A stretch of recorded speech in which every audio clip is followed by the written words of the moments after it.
The legacy of the founders is crucially important because it is the DNA of who we are and who the company is. I think the culture of LT Apparel Group is all about the three founders and the values that they've passed down to us.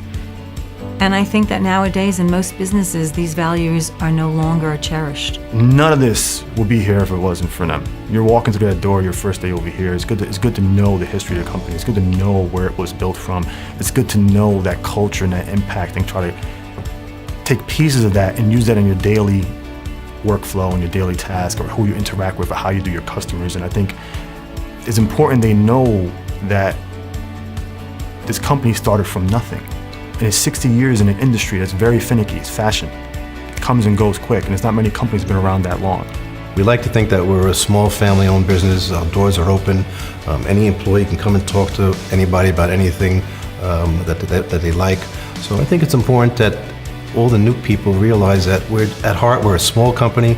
We started with nothing. When I started this company, I think it was a $2-3 million total company.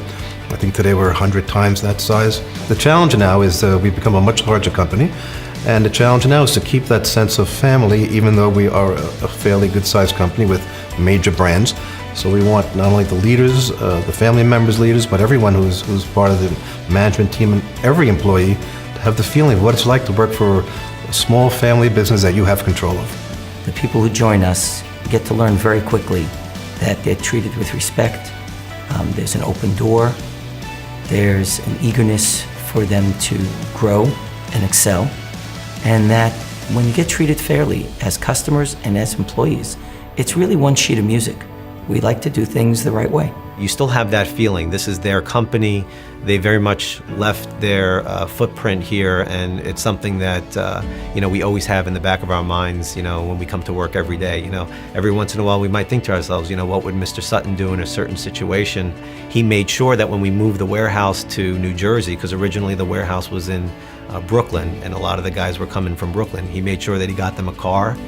He paid for their gas and their tolls, and made sure that they had a way to get here, and that it wouldn't, it wouldn't cost them more money to come to work. And they did. They woke up at 4 in the morning, and they would drive for an hour and a half, 2 hours, and they'd make sure they got here on time. And and there was that dedication, both ways. When we look at the values that the company was founded on, they're very much values that anybody can really get behind, and there's no reason why. When you come to work every day and you look at those values and you think about the founders, whether you knew them or you didn't know them, that they're really something that you can get behind and champion, because it really makes you want to come to work every day. We had a lot of customers that didn't have money, and they would, it's school time, we need our stuff, can you ship it? And they would call up and say, I promise, Mo, I'll send you a check, and he would ship their goods out, and they wouldn't pay him, and he'd call them up and he'd say, listen, I gave you your goods on your word, and they'd mail him his money. And today, I don't think that would happen. I've grown from an individual who was a maintenance personnel to a facilities manager over the last 27 years.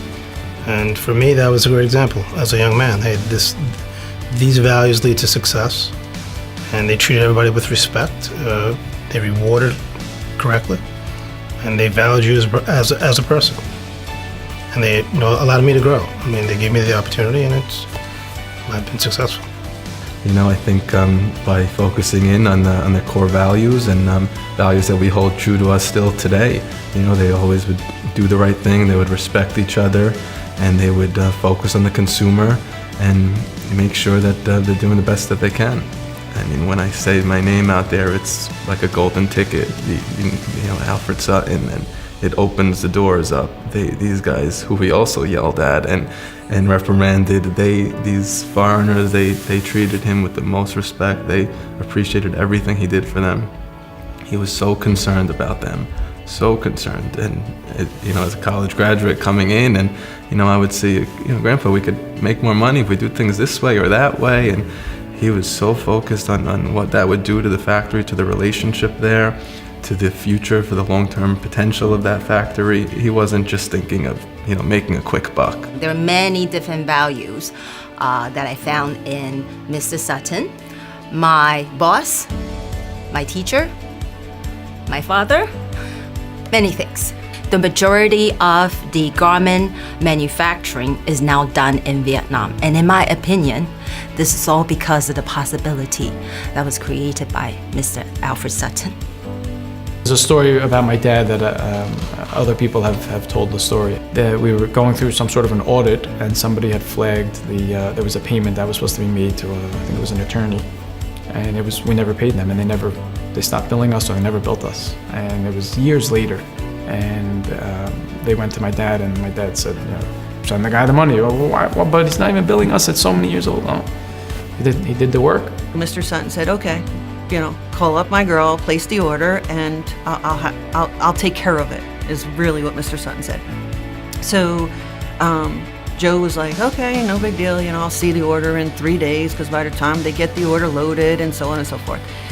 He said the next morning he pulls up in front of his store, and there's a truck there. And he looks at the truck, and there was the order. So he couldn't believe that the order that he called in late the night before was already at his store the following day. It was all about getting the order to the customer.